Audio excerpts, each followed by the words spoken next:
aunque no me conoce, ya sabe mi prefijo.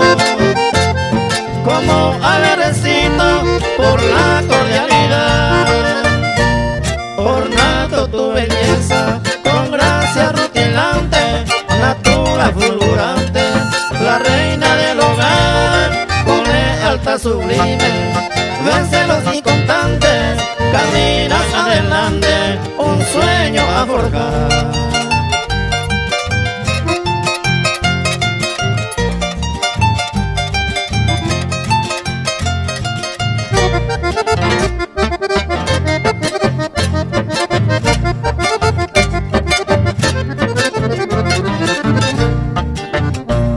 Racimo de fragancia, tu rostro femenino, tus labios purpurinos de mágica virtud, tus ojos son luceros, alumbran tu camino, en hora vespertino impulsa la quietud.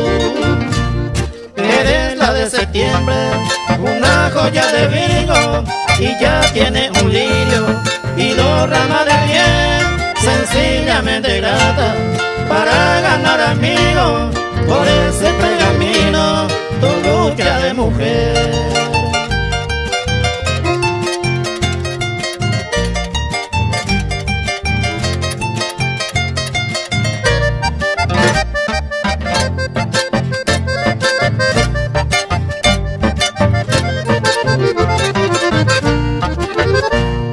Nacida en misiones de un amor supremo, de esos padres buenos, tu noble corazón, a ellos tu sonrisa abona su contento, sin ti su monumento ya no tendrá razón.